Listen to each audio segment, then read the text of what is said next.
Welcome back to my channel mom's kitchen. क्या आप भी यही समझते हैं कि महिलाओं के काम आसान होते हैं? ऐसा बिल्कुल भी नहीं है। तो ये सबसे पहली ट्रिक है मेरी आटे को लेकर। जब हम आटा लगाते हैं तो उसमें हमें थोड़ा सा हल्दी डाल देना चाहिए, जिससे बृहस्पति जी शांत रहते हैं, और उसमें थोड़ा सा नमक ऐड कर देना है।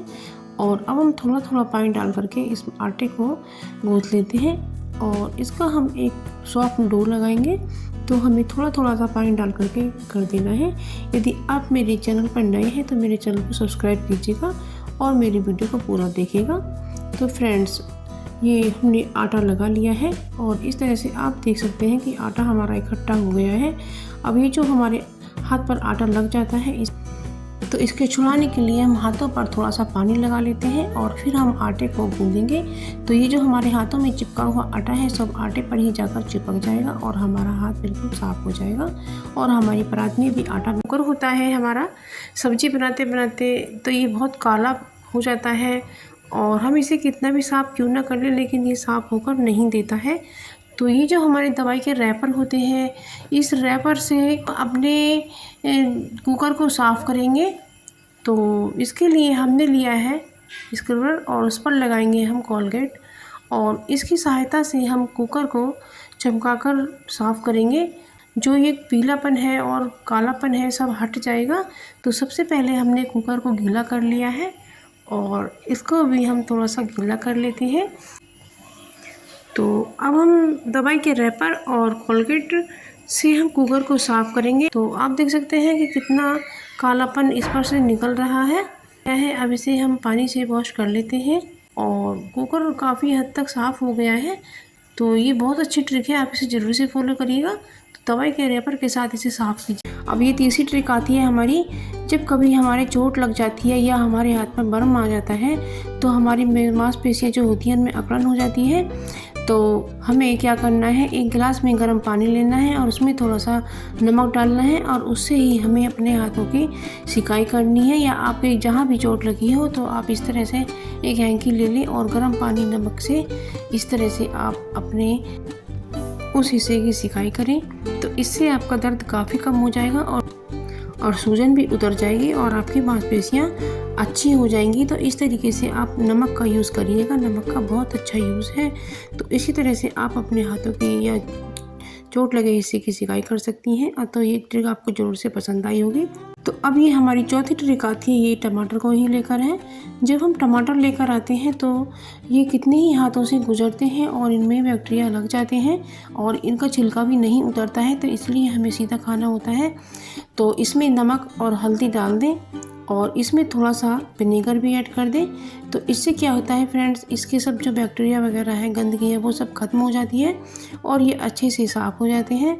तो इस तरह से हमें धोने के बाद ये टमाटर हमारे अच्छे हो जाएंगे और आप इन्हें सीधा खा सकेंगे। तो इस तरीके से आप अपने टमाटर को या कोई भी सीधे खाई जाने वाली फ्रूट्स हो या सब्जी हो उसे इस तरह से क्लीन कर सकते हैं। तो ये ट्रिक भी आपको ज़रूर से पसंद आई होगी। जब हम चने रात को भिगोते हैं तो उसमें हमें नमक और खाने वाला सोडा ज़रूर से ऐड करना चाहिए। क्या करते हैं कुछ लोग इसमें सोडा नहीं डालते हैं और इसे हमें ओवरनाइट ही भिगोना चाहिए क्योंकि तभी अच्छे से फूलते हैं। यदि हम 4-5 घंटे के लिए भिगो दें तो उसमें इतना अच्छा नहीं भीगता है और चना हमारा इतना सॉफ्ट नहीं होता है। तो इसलिए हमें इसे ओवरनाइट ही भिगो करके रखना है और इसमें सोडा हमें ज़रूर से ऐड करना है। और जब हम इसे कुकर में बनाते हैं तब भी आप थोड़ा सा सोडा ज़रूर से डालिएगा फ्रेंड्स। इससे हमारा चना नरम और मुलायम हो जाता है और खाने में बहुत ही टेस्टी होता है। और अब अगली ट्रिक है, जो इसका पानी होता है उसके पानी को हमें बिल्कुल भी नहीं फेंकना है। ये बहुत ही अच्छा होता है और इसके अंदर काफ़ी सारा फाइबर मिनरल्स होते हैं। ये पौधों के लिए एक टॉनिक का काम कर सकता है। तो आप इसे बिल्कुल ना फेंकें। मैं अपने इसे प्लांट में दे रही हूँ और ये मेरा वन तुलसी का पौधा है और इसकी हम चटनी बनाते हैं। इसे आप पेट के रोगों में भी यूज़ कर सकते हैं। तो मैंने कुछ पानी इसमें दिया है और कुछ अपने। तो अब मैंने जबे बना लिए हैं और मैं एक चौड़ी प्लेट में लड्डू गोपाल जी के लिए जबे ठंडे कर रही हूँ। आप लड्डू गोपाल जी का भोग जरूर से लगाइएगा। जब हमारे घर में कुछ बनता है तो हम अपने भगवान जी का भोग जरूर से लगाते हैं।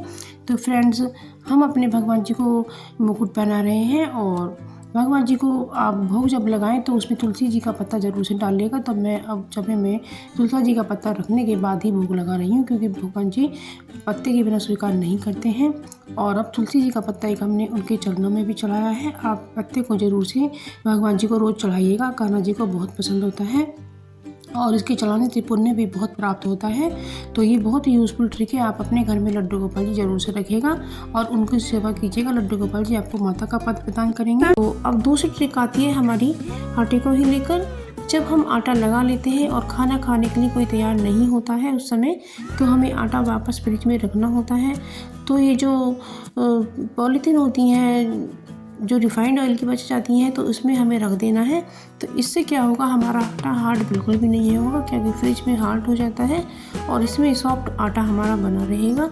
और तीसरी ट्रिक आती है हमारी ये रायते को लेकर। जब हम लौकी का रायता बनाते हैं तो उसे हमें छौंक ज़रूर से डालना चाहिए। उसमें जीरा, हींग और हमें इसमें थोड़ी लाल मिर्च और हरी मिर्च भी ऐड कर देनी है। और इससे देखेंगे फ्रेंड्स, आपका रायता बहुत अच्छा टेस्टी बन करके तैयार होगा। और उसमें थोड़ा सा काला नमक भी ज़रूर से आपको ऐड करना है। यदि आपके पास थोड़ा पुदीना